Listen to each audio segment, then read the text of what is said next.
الصلاۃ والسلام علیک یا رسول اللہ وعلی آلک واصحابک یا حبیب اللہ۔ حاضرین کرام، میرا خیال ہے کہ افطار کے بعد اور کھانے سے پہلے کا وقت جو ہے، کہیں دعا کرتے کرتے کسی کی بد دعا نہ لگ جائے۔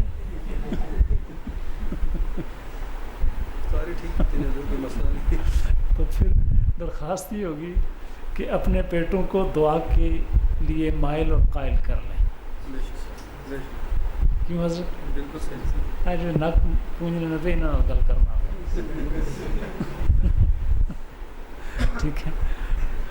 تو ان دنوں میں جہاں دیگر تجارتیں اپنے عروج پر ہیں، ان میں سے اللہ کے ساتھ تجارت بھی اپنے عروج پر ہے، اور ہر کوئی اپنے اعمال کی کرنسی لیے لیلۃ القدر کے پیچھے رواں دوا ہے۔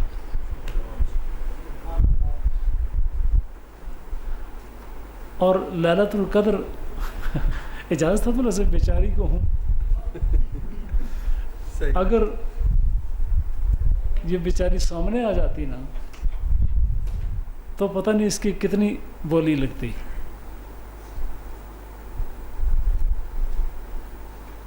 بزم عشاق میں پہنچے تو پتہ چلا کہ ہر رات لیلۃ القدر ہے اور ہر روز یوم عید ہے، اگر محبت سچی ہو۔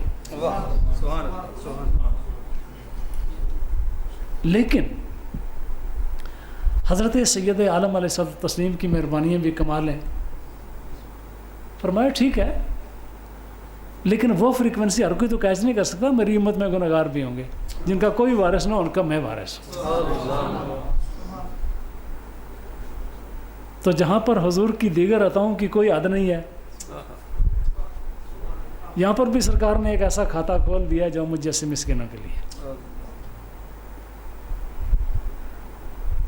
صحابہ بھی بڑے پیارے لوگ تھے، سرکار کی بارگاہ میں بیٹھ کے ادب کا بھی بھرپور خیال رکھتے تھے کہ جیسے سروں پر پرندے بیٹھے ہوئے ہیں، ذرا سر ہلایا تو اڑ جائیں گے۔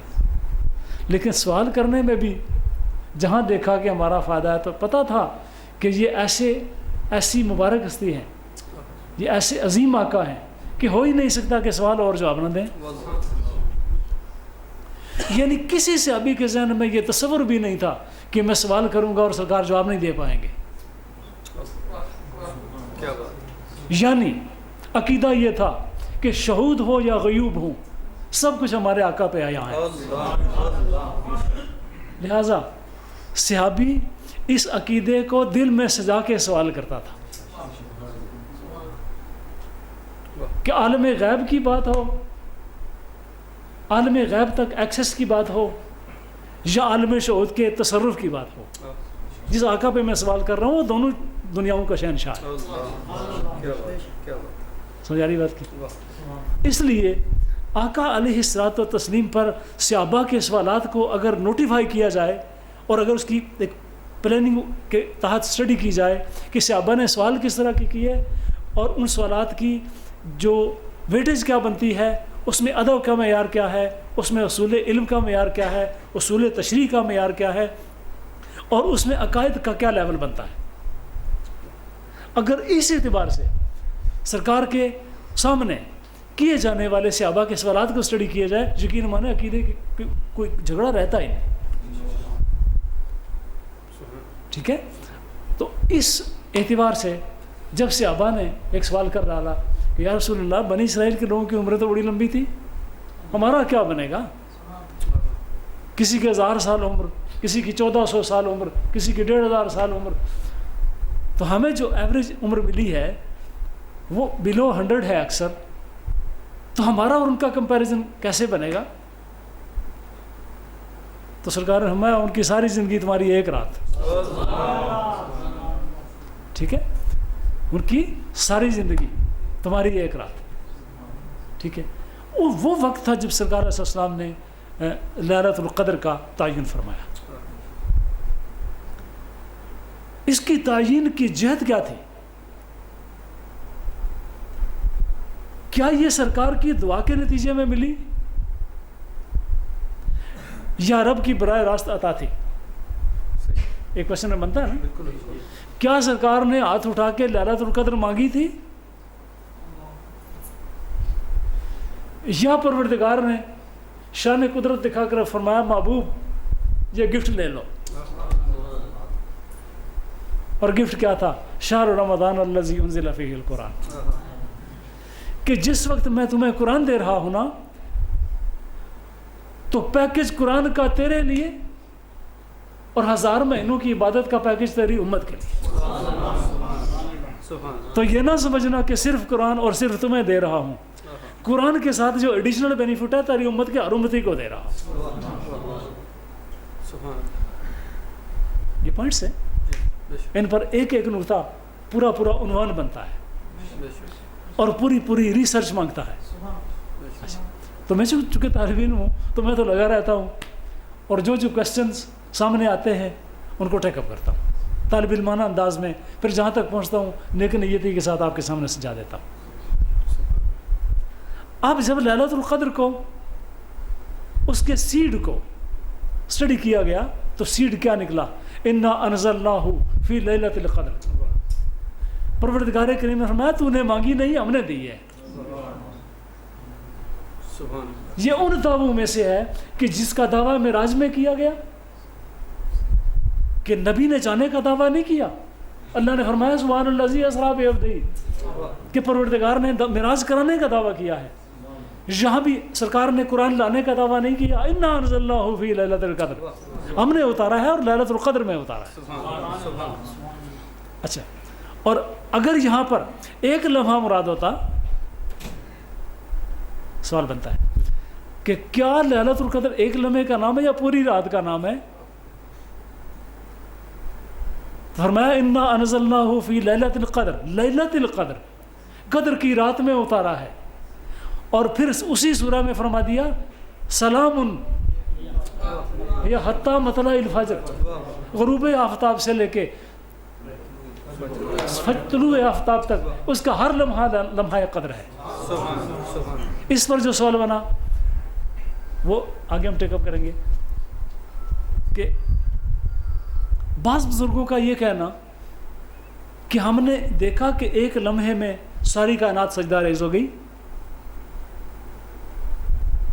جبکہ قرآن ساری رات کی بات کر رہا ہے. ادھر ایک لمحہ مشاہدے کا، ادھر پوری رات دعوے کی. اب ان دو ٹاپکس کو آپ ان کی تطبیق کیسے کریں گے؟ ٹھیک ہے نا، تطبیق کسی شے کو دوسری شے کے مطابق. یہ کیا موبائل ہے؟ اچھا، یہ بادشاہ نا موبائل ہے. میں کل پڑھائی سارا سامنے چھڑ سا، میں نے 6 دفعہ سننے کے بعد یہ آپ کو انڈیکیٹ کیا ہے. جو میں باتیں نہیں کر رہا، اگر نازک دلی ازمن کراں گی کہ خونم می ترازت ازنوائن، اگر اتنے نازک دل والے ہو تو میرے سے پر پیچھے ہٹ جاؤ کہ میری نواؤں میں میرا خون ٹپک رہا ہے. ابھی بھی آپ کے سامنے میں نے اینک پہنی ہے، اس لیے پہنی ہے کہ میں سارا دن مطالعہ کرتا رہا ہوں، ساری رات مطالعہ کرتا رہا ہوں. آنکھیں اتنی تھکی ہوئی ہے کہ یہ روشنی برداشت نہیں کر پا رہی،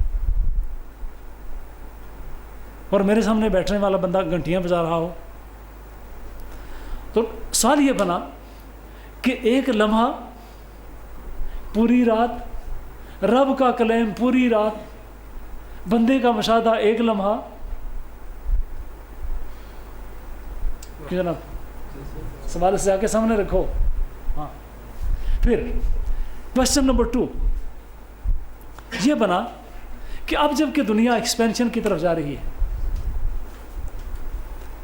اب دنیا اپنے پر کھول رہی ہے، سائنس ان ایکسیسیبل ہورائزنس کی طرف جا رہی ہے،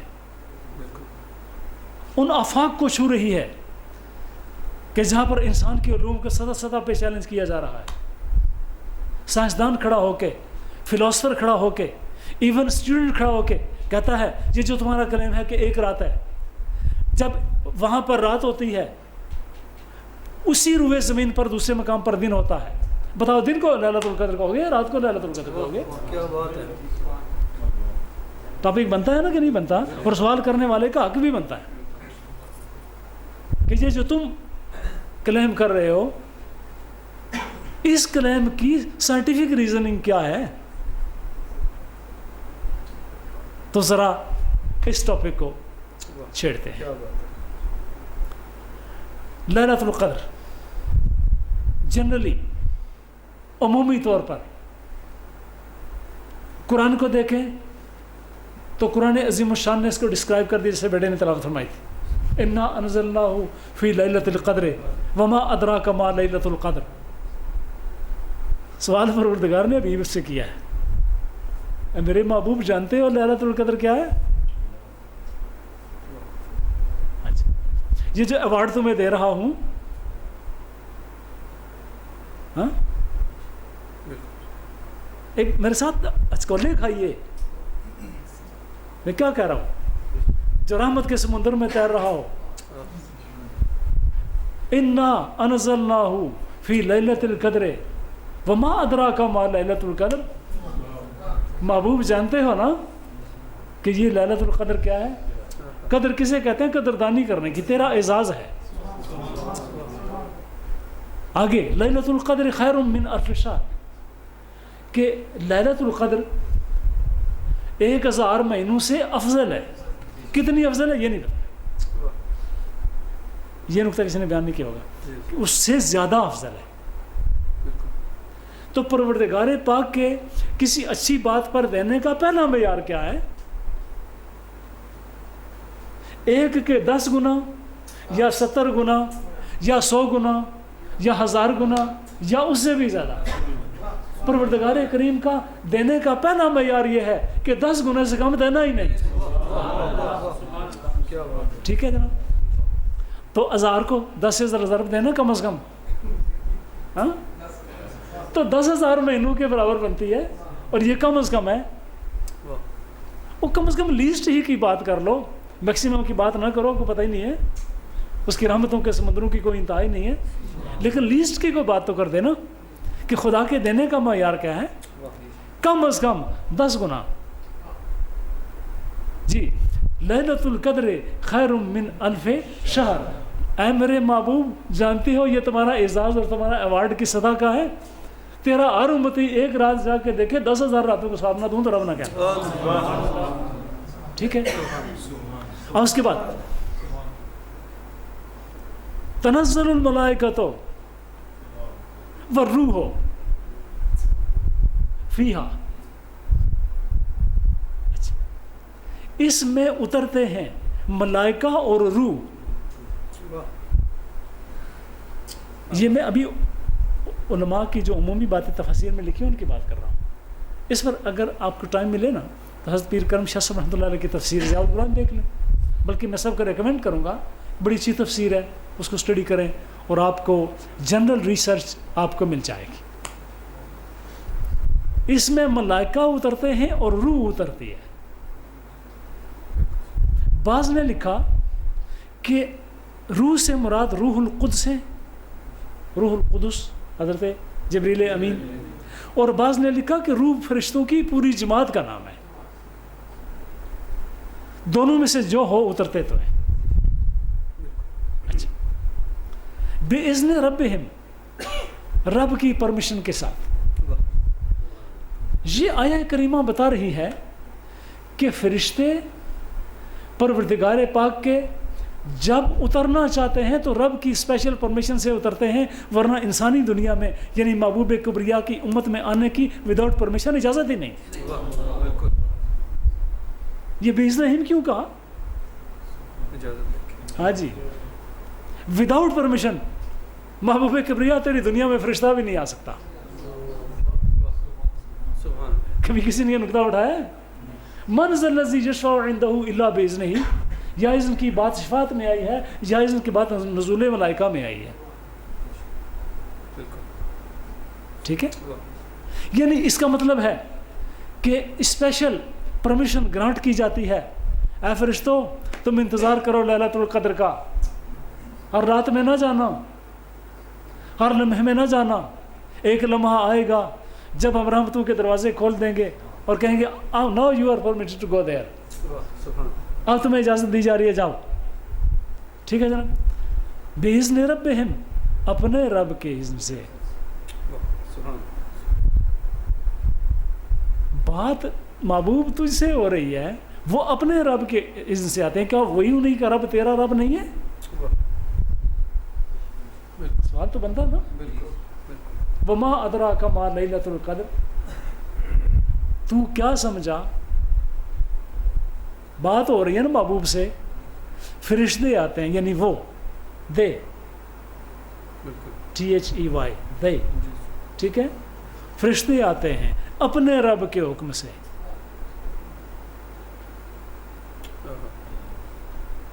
میں تیرا رب، تو میرا نبی. میں تیرا رب، تو میرا بندہ. فرشتے آتے ہیں، یعنی وہ آتے ہیں اپنے رب کے حکم سے، اس کی اجازت سے.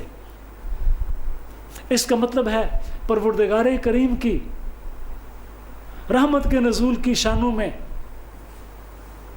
جہاد کا تعین کیا جاتا ہے. جب میں تجھ سے گفتگو کر رہا ہوں تو بات ان کی ہوگی، اس رب کی ہوگی جو یہ بات ہو رہی ہے، یہ تیری ہے اور تیرے رب کی ہے. ابھی سمجھو اس نقطے کو میں کیا کہہ رہا ہوں. یوم کل یوم ہوا فی شان، ہر یوم میں وہ ایک نئی شان میں ہے. ٹھیک ہے، یوم سے کیا مراد ہے؟ هو الذی خلق سبع سماوات فی ستۃ ایام. ٹاپک تھوڑا وقت ہمارا چڑی چڑھنے ہو. اچھا، انما امرہ اذا اراد شیئا ان یقول له کن فیکون. کہ امر اس کا یہ ہے کہ جب وہ کسی شے کا ارادہ کرے تو کن کہے تو ہو جاتی ہے.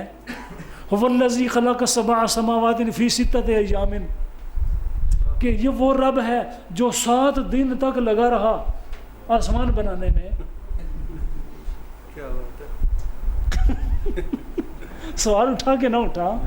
وہ امر اس کا یہ ہے کہ جب وہ کوئی چیز بنانا چاہے کن کہے تو ہو جاتی ہے. 7 دن تک آسمان بناتا رہا.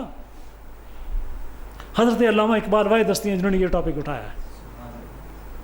آپ فرماتے ہیں کہ اس طرح کے لکھنے والے نیک بختوں نے یوم کا مطلب سمجھا ہی نہیں. یوم کا مطلب کیٹیگری ہے، ہر کیٹیگری میں رب کی شان نرالی ہے. ٹھیک ہے، ورنہ اس کے علاوہ کوئی تفسیر کر کے دکھائے. ٹھیک ہے نا، کرے تفسیر. ہم مفسر کا حق بنتا ہے نا، ہم منع نہیں کرتے اور کسی کو چیلنج بھی نہیں کرتے. میں تو طالب علم نے کیا چیلنج کرنا ہے؟ یہی گل ہے نا. ہاں اچھا، تو طالب علم نے کیا چیلنج کرنا ہے؟ تو علماء کا حق ہے. لیکن اگر امر الہی یہ ہے کہ جب کسی شے کو پیدا فرمانا چاہے تو کن کہتا ہے ہو جاتی ہے. کل یومن ہوا فی شان، ہر دن وہ نئی شان کے ساتھ ہے. اس کا مطلب ہے دنوں کو بھی کیٹیگریز میں رکھنا پڑے گا. دنوں کی کیٹیگری ایک کیٹیگری ہے، انسانوں کی کیٹیگری ایک کیٹیگری ہے، دیگر مخلوقات کی کیٹیگری ایک کیٹیگری ہے، نباتات کی کیٹیگری ایک کیٹیگری ہے، اور پتھروں کی جمادات کی کیٹیگری، سالڈز کی کنکریٹس کی کیٹیگری اور کیٹیگری ہے، ایبسٹریکٹس کی کیٹیگری اور کیٹیگری. اور ہر کیٹیگری میں وہ اپنی شان رکھتا ہے. ٹھیک ہے. اب جب کہ فرمایا جا رہا ہے کہ اے محبوب ہم نے یہ ایوارڈ تجھے دیا ہے تو یہ اور کیٹیگری ہے. وہ آتے ہیں اپنے رب کے حکم سے، وہ اور کیٹیگری ہے. یہ شان اور ہے، وہ شان اور ہے. یہ شان بھی رب کی، وہ شان بھی رب کی. ٹھیک ہو گیا جناب. تو بِإِذْنِ رَبِّهِمْ، اپنے رب کے حکم سے آتے ہیں. ٹھیک ہے. سلام، یہ میں نے برطانیہ والی اسپیچ میں سلام پر گفتگو کی ہے، وہ انٹرنیٹ پر بھی پڑی ہوئی ہے، اور اسد بھائی کے مخزن میں بھی پڑی ہوئی ہے. مخزن پتہ نا؟ ٹریجری، ٹریجری، خزانہ. آپ میں سے ہر ایک کے پاس ایک ٹریجری موجود ہے نا. اچھا، اب جناب سلام، یہ سلامتی ہے، یا حتی مطلع الفجر، فجر کے طلوع تک اس میں سلام کی تجلی میں ہے. ٹھیک ہے، اس میں سلام، میں نے پہلے کہا کہ آپ سب کے پاس ہے، اور جتنے دوستوں کے پاس یہ امانت موجود ہے اللہ کی ساری مخلوق کو پہنچائیں جہاں پہنچا سکتے ہیں. میرا پیغام محبت ہے جہاں تک پہنچے. اب جناب یہاں تک تو علماء نے باتیں کی ہیں. اب حدیث پاک میں سرکار کا باہر تشریف لانا، بالوں مبارک پر، زلفوں پر اس طرح مٹی مبارک کا لگا ہوا ہونا، سرکار کے چہرے پاک پر تحیر کا ہونا، وہ ساری حدیثیں میرا خیال اگر آپ نے اخباریں بھی پڑھی ہیں اس میں لکھی ہوئی ہیں. آج کے اخبارات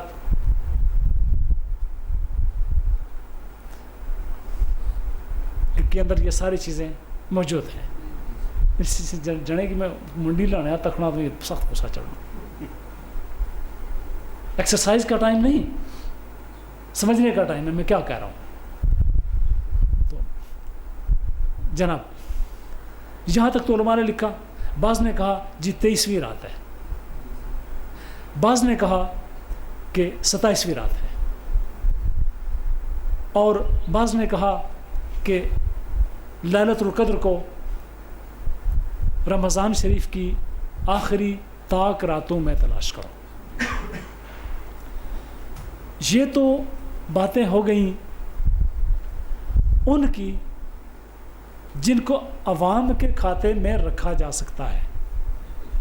ٹھیک ہے، اس بات کو سمجھنے کے لیے ایک اور عنوان آپ کو دیتا ہوں.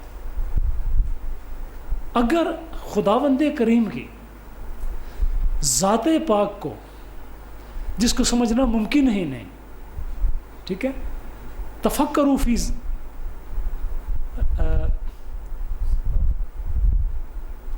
فی صفاتہ ولا تفکروا فی ذاتہ.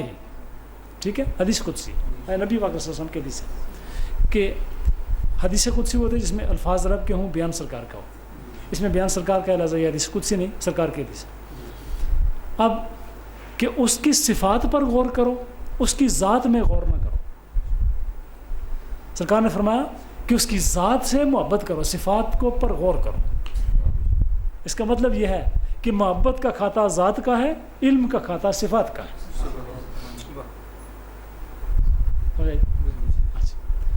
ذات، صفات، محبت اور تفکر، یہی وجہ ہے ذکر اور فکر. ذات، صفات، ذکر، فکر. اب جناب جب ہم نے صفات کو اسٹڈی کرنا شروع کیا، کیونکہ ذات کی تو سمجھ آتی ہی نہیں، وہ کھاتا ہم نے وہ چیپٹر بند کر دیا، سرکار نے منع کر دیا.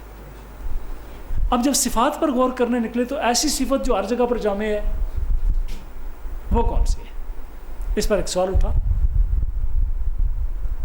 کیونکہ اس پہلی صفت کو سمجھیں گے تو باقی صفات اس کے تحت ہوں گی نا. سبحان تیری قدرت و شان، اور قربان اولیاء الکرام کے کہ انہوں نے اپنے مراقبات کا آغاز ہی اسی تجلی سے کرایا.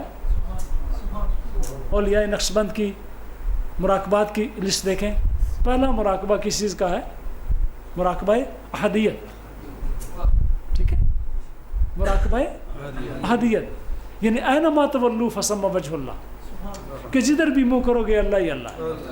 ٹھیک ہے، اس کا مطلب یہ نکلا کہ ایک تجلی جو پوری کائنات پر چھائی ہوئی ہے اور محیط ہے کہ لا الہ الا اللہ، کہ کسی اللہ کے علاوہ کوئی بھی معبود نہیں ہے، یہ احدیت کی تجلی ہے. ٹھیک ہے، ایک ہوتا ہے احد، ایک ہوتا ہے واحد. احد وہ ہوتا ہے جو خود ایک ہو، اور واحد ہوتا ہے ایک بنانے والا جو اس کے ساتھ لگے گا وہ بھی یونیک ہو جائے گا, وہ بھی پیئر لیس ہو جائے گا, وہ بھی میچ لیس ہو جائے گا. ٹھیک ہے, اس کا بھی کوئی جوڑ نہیں ہوگا. ٹھیک ہے. اچھا, اب جناب جب احدیت کی صفت سامنے آ گئی تو پھر ہم نے اگلا کویشچن ریز کیا. میں اپنی طالب علمانہ بات کر رہا ہوں, آپ اپنے انداز میں سوچ سکتے ہیں کہ اگر ہم کائنات میں 2 تجلیاں ٹریس کرنے کی کوشش کریں جو سیپریٹ وجود رکھتی ہوں, سیپریٹ آثار رکھتی ہوں, سیپریٹ انٹرپریٹیشن ڈیمانڈ کرتی ہوں, تو پھر کون سی ہوگی؟ 2 تجلیات ملتی ہیں, بلکہ 3, بلکہ 4. ایک تو دیکھا اول آخر, لیکن اس پر کوشچن یہ اٹھتا ہے کہ اس پر غور کرنے سے جس کا اول ہے, جس کا آخر ہے, اس کا مڈ بھی تو ہے. سمجھے؟ اچھا, اب تھوڑا جان بول. جس کی بگننگ ہے, جس کا اینڈ ہے, اس کا مڈ بھی تو ہے نا. لہذا اس میں کوئی تداخل کا چانس ہے, یعنی اس میں کسی تیسری ایفلجنس, تجلی ایفلجنس, اچھا ایفلجنس کا, کسی تجلی الہی کا کی پاسبلٹی موجود ہے.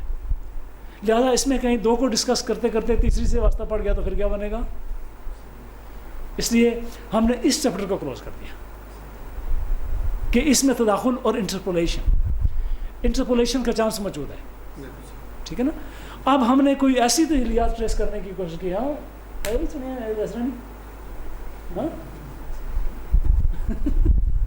ہاں جی, نہیں سوال ان کا تھا, میں نے آج کو ٹیک اپ کیا ہوا. اچھا, ایک سوال بنیادی طور پر ان کا من. اچھا, سمجھ آ رہی بات؟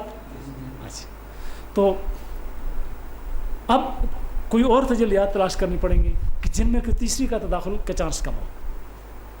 ظاہر اور باطن, مراقبہ اول اور آخر نہیں کرایا گیا نقش بندیہ میں. ان کو کیوں سائڈ پہ رکھ دیا گیا, ان کو کیوں آئسولیٹ کیا گیا؟ یہ بنیادی طور پر. اب جب سیکنڈ کیٹیگری آف صفات الہی, attributes of Allah, attributes for you in England. ہاں جی, یہ لفظ وہاں پر ڈسکس ہوتا ہے. آج کل انگلینڈ کے ریسرچرز جو جتنے کرسچنز اور جتنے جوز ہیں سارے ایٹریبیوٹس آف اللہ پہ کام کر رہے ہیں, تو یہ بات آپ کو وہاں پر کام آئے گی. تو جناب 2 اسماء الہیہ نکل آئے, ظاہر اور باطن. چیز یا ظاہر ہے یا باطن ہے. ظاہر کی تعریف بزرگوں نے لکھی ہے, جس کو تلاش نہ کرنا پڑے وہ ظاہر ہے. ٹھیک ہے نا. اور جس کو تلاش کرنا پڑے وہ باطن ہے. اب آپ سے پوچھا جائے, مجھ سے پوچھا جائے, کسی سے بھی پوچھا جائے کہ لیلۃ القدر ظاہر کی تجلی ہے یا باطن کی تجلی ہے؟ باطن کی تجلی ہے. اس کا مطلب ہے وہ تجلی ہے جس کو تلاش کرنا ضروری ہے. ٹھیک ہے. اب جناب اگر یہ تجلی ہے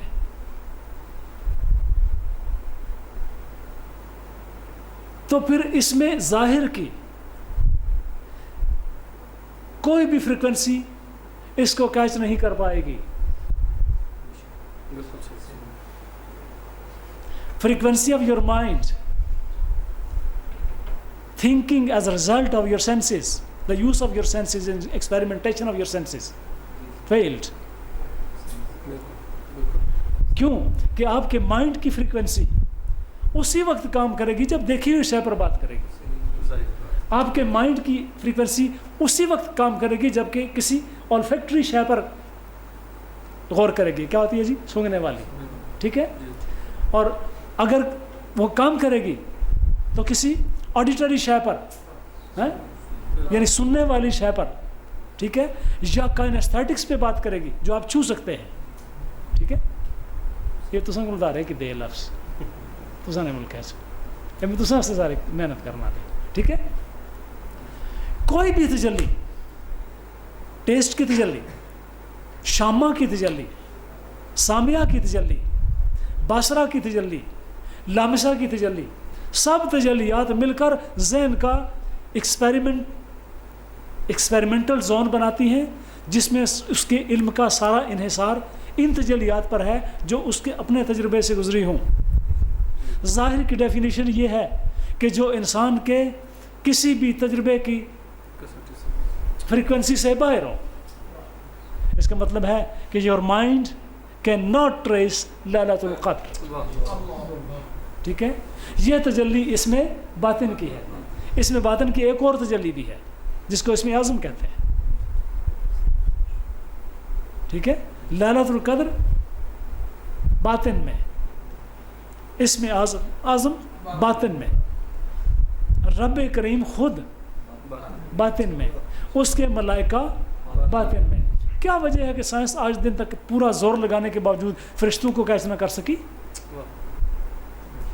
وہ بھی باطن میں، روح اترتی ہے باطن میں، ملائکہ آتے ہیں باطن میں، اور روح قرآن بھی باطن میں ہے۔ اس لیے اس کو اس میں الباطن میں رکھ دیا گیا۔ اب ہمارا ذہن بھی بڑا بے لگام گھوڑا ہے، آسانی سے تو قابو یہ بھی نہیں آتا کسی کے، لہذا ہمیں دوڑایا جا رہا ہے، ہم اس کے ساتھ دوڑے جا رہے ہیں۔ پھر بھی کہتا ہے نہیں، نہ رکنا نہ تھکنا، کانسٹنٹلی انسیسنٹلی اپنی تگو دو کو جاری رکھنا، یہ میرا مشن ہے، نہیں ہٹتا پیچھے۔ اور اس نے وہ اپیریٹس ایجاد کرنے کی کوشش شروع کر دی کہ جس کے ذریعے سے وہاں تک رسائی ہو سکے، ورنہ وہاں یا تو انکار لازم آتا ہے یا کوشش چھوڑنا پڑتی ہے۔ جب یہ ایکسیپٹ کر لے مائنڈ کہ یہ چیز ہمیں نہیں مل سکتی، یا یہ ہے ہی نہیں مل سکتی، اپنی فیلئر کی ایڈمیٹنس۔ ٹھیک ہے، یعنی ہم نہیں تلاش کر سکتے، یہ ذہن کا خاصہ ہی نہیں، وہ چیز موجود نہیں، ایمان کا خاصہ نہیں۔ ایک طرف ایمان خطرے میں، ایک طرف اپنا تشخص خطرے میں۔ ٹھیک ہے، لہذا ذہن نے کہا نہیں، میں اپنی کوشش چھوڑوں گا نہیں، اور اپنی کوشش شروع رکھی اور جاری رکھی، حتیٰ کہ ان لوگوں تک رسائی ہو گئی کہ جن کو علوم انبیاء ملے تھے، اور جو کسی کو نہ ملنے والی تھی علوم انبیاء نے کیا کیا، کچھ ایسے بزرگ سامنے آ گئے کہ جنہوں نے کہا جی لیلۃ القدر چاہتے ہو، دیکھ لو، یہ لو جی۔ مہینہ پہلے چاند آ کر کیا خبریں دیتا تھا، حضرت غوث پاک کیا فرماتے ہیں کہ طلوع ہوتے ہی چاند مجھے اپنے اندر ہونے والی خبریں ساری بتا کے جاتا ہے، اس مہینے میں یہ ہوگا۔ اگر لیلۃ القدر رمضان شریف میں ہی ہے اور چونکہ ہے، لہذا چاند پلیٹ میں رکھ کے حضور محبوب سبحانی کو آ کے بتاتا تھا سرکار غوث اعظم یہ ہے میری لیلۃ القدر، آپ جانے لیلۃ القدر چاہتے۔ ٹھیک ہے، اور حضرت باجید بسطامی رحمۃ اللہ تعالیٰ علیہ کے مرید حضرت شیخ ابو الحسن خرقانی رحمۃ اللہ علیہ فرماتے ہیں جب سے مجھ پر اللہ کریم نے علوم معرفت وا کیے ہیں تو میں نے ہر سال لیلۃ القدر دیکھی، آپ کی تاریخوں میں موجود ہے اور کتابوں کے اندر لکھا ہوا ہے، اور اولیاء نے ایکسپیریمنٹ کیا تو دیکھا کہ لیلۃ القدر ایگزیکٹ انہی راتوں پہ آئی ہے جس کا تعین اور تشخص حضرت خواجہ ابو الحسن خرقانی رحمۃ اللہ علیہ نے کیا۔ یہ تو اولیاء کی بات ہو گئی، لیکن اب اولیاء کے علاوہ مائنڈ استعمال کرنے والے فلاسفرز، مائنڈ استعمال کرنے والے سائنسدان اور مائنڈ استعمال کرنے والے تھنکرز، کیا ان کو بھی کوئی رسائی نصیب ہوئی ہے کہ نہیں ہوئی ہے؟ اچھا،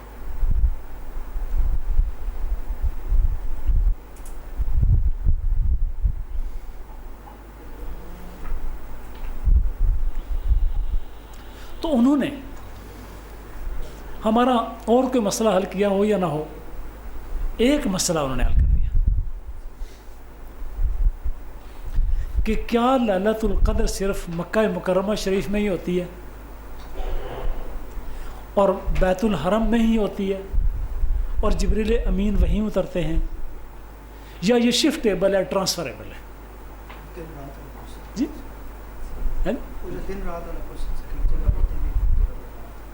ہاں دن رات جی بالکل صحیح از رائٹ.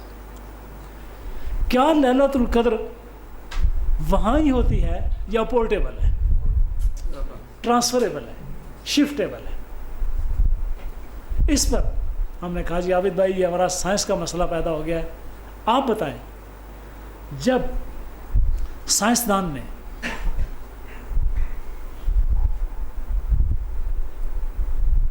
اسٹڈی کرنا شروع کیا انرجی سسٹم کو اور کوانٹم فزکس سامنے آئی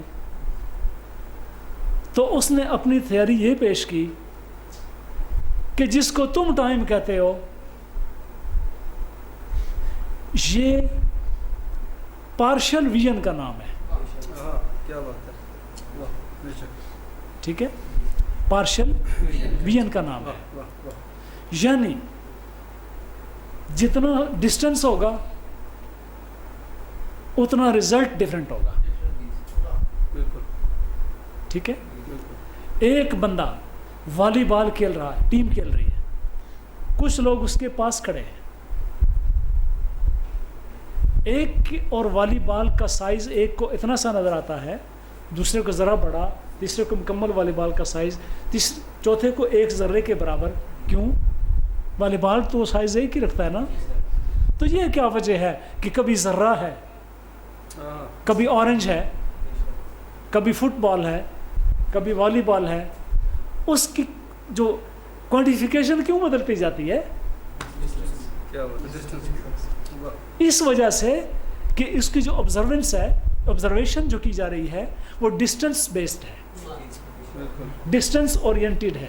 آپ پڑھے لکھے لوگ ہیں, میں آپ کے الفاظ سمجھانا مشکل نہیں ہے. میری محفل کا یہ اعزاز ضرور بنتا ہے کہ ایم اے سے کم شاید ہی کوئی ہو, ہاں, اور جو ایم اے نہیں ہے وہ ان شاء اللہ 6 ایم اے کے برابر ہیں کیونکہ ہمیشہ اہل علم کی محفلوں میں رہے. ڈسٹینس اورینٹیڈ اپروچ میں, ٹھیک ہے, ٹائم بنتا ہے. اب ہوا یہ کہ جب کائنات کو نیئر ڈسٹینس سے دیکھا گیا تو اس میں ٹائم بھی تھا اور اسپیس بھی تھا اور سیلف کریٹڈ تھا. جب ریموٹ ڈسٹینسز سے دیکھا گیا نو ٹائم نو اسپیس. جب کسی فریکوینسی کو ٹریول کرایا گیا تو ایک حد تک تو ہم اس کے ساتھ سفر کر پائے, اور جب اس کا ٹریول تیز ہوتا چلا گیا تو ایک مقام پر پہنچ کر ہمارے پیرامیٹرز ختم ہو گئے اور اس کی رفتار جاری تھی. ٹھیک ہے, اب ہم نے کیا کیا, ایک پتھر کو چلایا, آسان کر کے کیا کرو, بھوک تو نہیں لگی؟ اچھا جی, ایک پتھر کو چلایا تو یہاں سے دوسرے مکان تک پہنچتے ہوئے اس نے 2 سیکنڈ لگا دیے. ہم نے بیٹری ٹارچ کی لائٹ کو چلایا تو اس نے 1 سیکنڈ کی بھی فریکشن کے اندر, فریکشن ٹوٹا, فریکشن کے اندر ایک دم سے وہاں جان لیا. کہا یہ تو کچھ ہمیں اسپیڈ قابو آ گئی. اس کو چلایا جہاں تک یہ آبزرویبل تھی. روشنی کا کسی گم بھی تو ہی جانی نا. جہاں تک اس کو ساتھ ساتھ آبزرویبل بنایا گیا, پھر چلایا گیا, یا آبزرویبل لائٹ کو اسٹڈی کیا گیا. اگر انسانی لائٹ ہوگی تو اس کو آبزرویبل بنانا پڑے گا, اگر لائٹ آف نیچر ہوگی تو وہ آلریڈی آبزرویبل ہوگی. یہ بھی ایک سوال بنتا ہے فزکس کا. اچھا, تو اس کو آبزرویبل یا تو بنا کر اسٹڈی کیا گیا اور ساتھ ساتھ آبزرویبل بھی بناؤ اور اسٹڈی بھی کرو.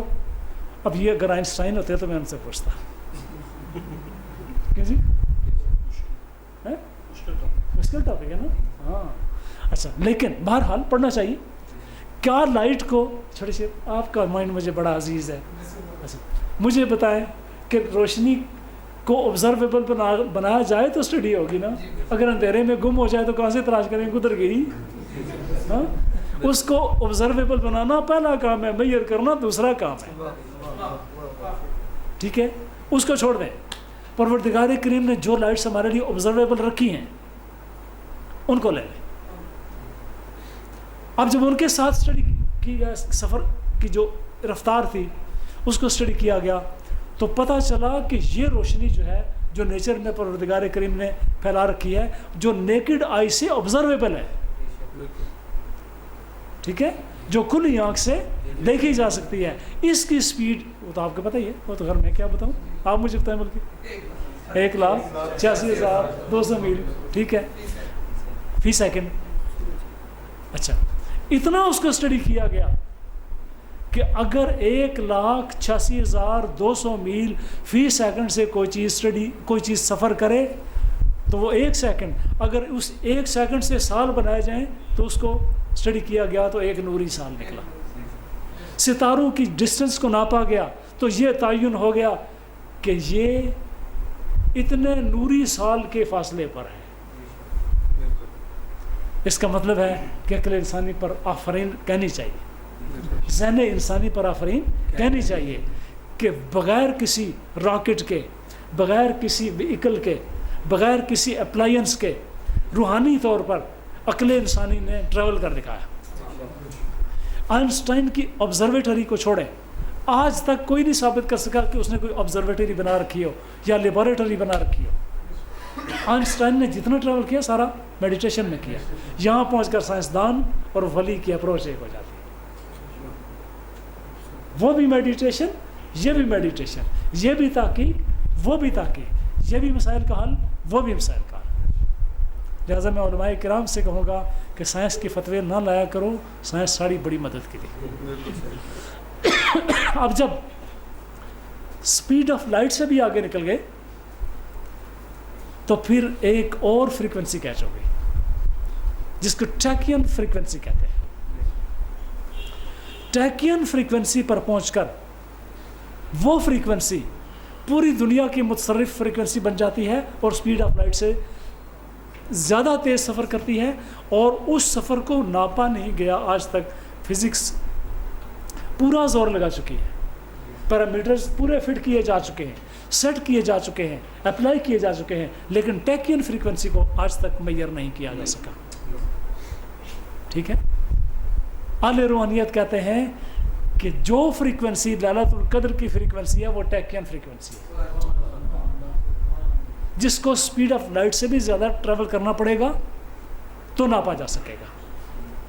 اب جناب، جب ٹیکین فریکوینسی میں اہل علم نے تحقیق کے لیے خالص علمی بنیاد پر سفر کیا تو وہ ان زمانوں تک پہنچ گئے کہ جن زمانوں میں کوئی زندہ رہا ہو،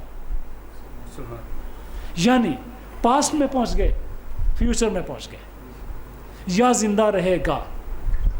کیوں کہ کوانٹم فزکس نے کہا کہ یہ جو تم جن پیرامیٹرز میں ناپتے ہو یہ فلیٹ میئرمنٹ ہے.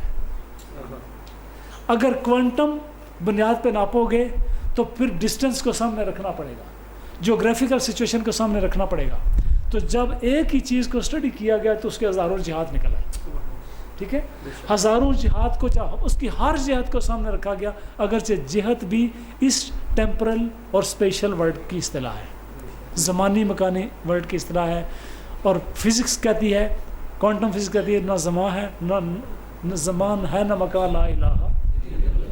اقبال کے کلام میں فزکس کی عبارات. اچھا، تو جناب معلوم یہ ہوا کہ جہاں پر جہاد ختم ہوں وہاں پر کوانٹم فزکس اپنی اسٹڈی کی ابتدا کرتی ہے. جب ٹیکین لیول پر پہنچا گیا تو ایک عجیب سامنے آ گئی چیز، وہ یہ تھی کہ آپ پاسٹ میں یا پریزنٹ میں، past, present, future linear measurement ہے. ایسی دل کی ادھر پاسٹ ایک ہے، پریزنٹ ادھر فیوچر، تجھے ادھر ٹرپ آتا ہے.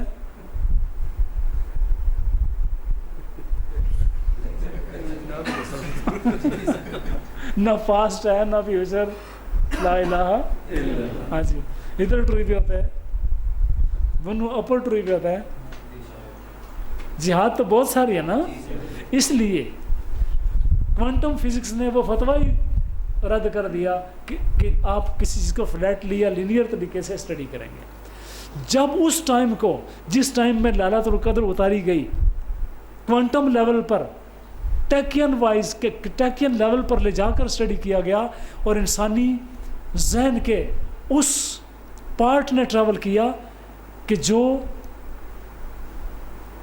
ان ایکسپلورڈ تھا، تو عجیب چیز سامنے آ گئی. انسان ہر اس زمانے میں پہنچ گیا جہاں وہ پہنچنا چاہتا ہے.